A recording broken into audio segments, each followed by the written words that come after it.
Kwa majina mimi ni kamishna msaidizi wa Jeshi la Polisi Boniface Mbao. Vile vile ni mkuu wa kikosi cha usalama barabarani kanda maalum ya Dar es Salaam. Leo tutakumbushana kuhusu haki na wajibu wa watumiaji wa barabara. Sasa watumiaji wa barabara ni wepi? Watumiaji wa barabara ni madereva, watembea kwa miguu, wasukuma mikokoteni na kadhalika na kadhalika. Kwa nitaanza moja kwa moja kwa kuelezea wajibu wa dereva anapotumia barabara ya umma, wajibu wake ni nini? Sasa wajibu wa dereva anapotumia barabara ya umma umegawanyika katika maeneo matatu.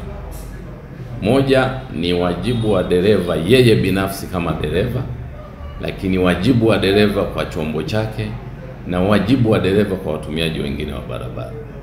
Sasa wajibu wa dereva yeye kama dereva, wajibu wake ni nini binafsi, au sheria inamtaka afanye nini anapokuwa anatumia chombo cha moto?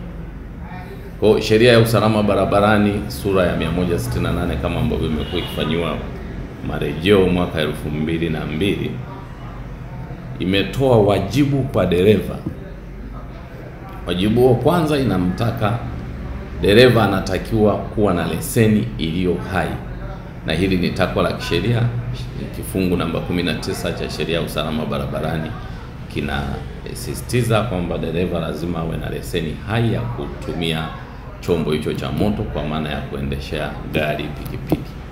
Lakini pia dereva ana wajibu wa kuhakikisha kwamba anaendesha gari ambayo ni nzima, asiendeshe gari ikiwa mbovu, na hiyo pia ni katazo chini ya kifungu cha 39(1) na kifungu cha 39(5) cha sheria yetu ya usalama barabarani kama ambavyo imefanywa mapitio mwaka 2002. Dereva pia ana wajibu wa kuhakikisha kwamba haendeshi kwa mwendo kasi anapotumia barabara, yani aendeshe kwa mwendo ambao umeruhusiwa kwa mujibu wa sheria, kwa takwa la kifungu cha 51 cha sheria ya usalama barabara. Lakini wakati anatumia barabara, dereva pia hatakiwi kuwa ametumia kilevi. Huo ni wajibu wake yeye mwenyewe kama dereva. Na madhara ya ulevi, akitumia ulevi, madhara yake ni makubwa. Madhara ni kama vile, kwanza atakosa control, lakini pia atakapokuwa ametumia kilevi hatafuata sheria za usalama barabarani, lakini pia hataweza kutoa maamuzi sahihi wakati anapokuwa barabarani, na hivyo inaweza ikapelekea ajali kubwa ambayo inaweza kuleta madhara kwa watu wengine. Huo ni wajibu yeye binafsi kama dereva. Lakini dereva ana wajibu gani kwa chombo chake anachokitumia, iwe gari, iwe pikipiki, bajaji na kadhalika na kadhalika? Dereva ana wajibu kwa chombo chake. Wajibu wa kwanza, anatakiwa ahakikishe chombo hicho anachokitumia ni kizima. Huo ni wajibu kwa chombo chake, ili asije akaleta madhara sasa anapokuwa ameanza kutumia. Lakini anatakiwa ahakikishe chombo hicho kina bima, yani kimekatiwa bima.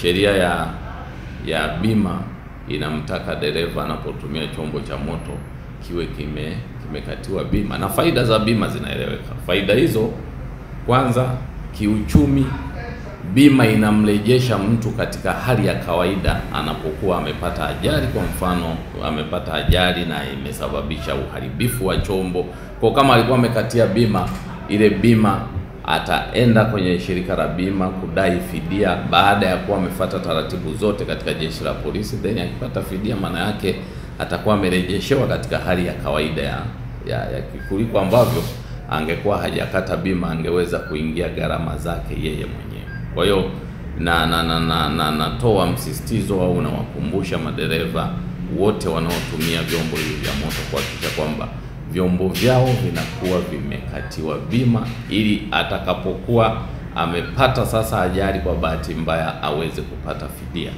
Lakini faida nyingine ya bima ni kwamba sasa majeruhi yeye mwenyewe ambaye labda yupo kwenye gari amepata ajali, ni kwamba hawezi kutumia fedha zake kwa ajili ya matibabu, atafidiwa na bima, na kitu ambacho sasa kinaweza kumcomfort kwa wakati huo wa matatizo.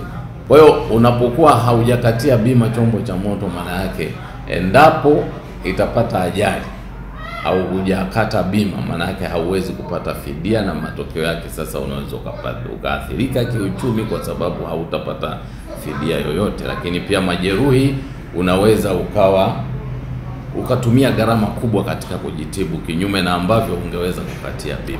Wajibu mwingine kwa chombo chake, anatakiwa hakikishe chombo hicho kimesajiliwa. Sheria ya usalama barabarani inataka kila mtu anayetumia chombo cha moto barabarani kiwe kimefanyiwa usajili. Soma kile kifungu cha 8 cha sheria ya usalama barabarani, kinataka chombo hicho kiwe kimesajiliwa, na hilo ni kosa kubwa mtu akiendesha gari bila usajili, akikamatwa na akafikishwa mbele ya sheria kwa maana ya mahakamani, madhara ni makubwa zaidi kwa maana ya adhabu endapo atafikishwa mahakamani. Kwanza, mahakama ikimtia hatiani atatakiwa kulipa faini ya shilingi 50,000, lakini vile vile au jela miaka 5 au vyote viwili. Lakini mahakama pia ikiona inafaa, inaweza ikataifisha chombo hicho kwa mali ya serikali. Kwa hiyo ni hasara kubwa, mtu unaweza kupata kifungo cha miaka 5 jela kulingana na maamuzi ya mahakama itakavyoona inafaa. Lakini wajibu mwingine wa dereva, nimesema ni wajibu kwa watumiaji wengine wa barabara. Sasa dereva ana wajibu gani? Dereva ana wajibu wa kuhakikisha watumiaji wengine wa barabara hawaletei madhara yoyote kwa yeye kufuata sheria za usalama barabarani. Anapofanya wajibu, pia dereva ana haki zake.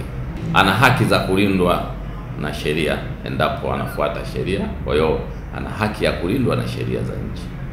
Lakini dereva ana haki ya kutokuonewa na mamlaka yoyote. Watembea kwa miguu wana wajibu wao na wana haki zao. Wajibu ni upi? Wajibu ni kufuata sheria za usalama barabarani, na hilo limeelekezwa kwenye kanuni kuu ambayo ipo kwenye sheria ya usalama barabarani. Ukisoma kile kifungu cha 64A, kinamtaka kila mtumia barabara, kwa maana ya dereva mwenyewe, tembea kwa miguu, sukuma mkokoteni, ana wajibu wa kufuata sheria za usalama barabarani. Nimetoa wajibu huo, lakini pia wana haki zao.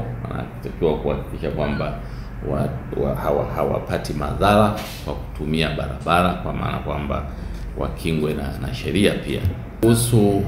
Unauliza kuhusu kuonewa kwa madereva, na nimeongea kuhusu kuonewa kwa maana kwamba kuna mtumia barabara kwa maana ya dereva, lakini ipo mamlaka inayosimamia sheria za usalama barabarani, ambayo mamlaka hiyo ni Jeshi la Polisi, kikosi cha usalama barabarani. Lakini ikumbukwe, askari wa usalama barabarani ni binadamu wa kawaida. Kwa hiyo anapotekeleza wajibu wake, labda anaweza asitende haki na vitu kama hivyo, na ndio maana hata kwenye kauli mbiu yetu ya Jeshi la Polisi ambayo iliasisiwa na afande IGP Camillus Mongoso Wambura, ambayo inasema nidhamu, haki, weledi na uadilifu ni msingi wa mafanikio yetu, ilikuwa inamaanisha kabisa tunapotekeleza au tunaposimamia sheria hizi za nchi, tunatakiwa tutende haki kwa watu, tutende haki kwa jamii.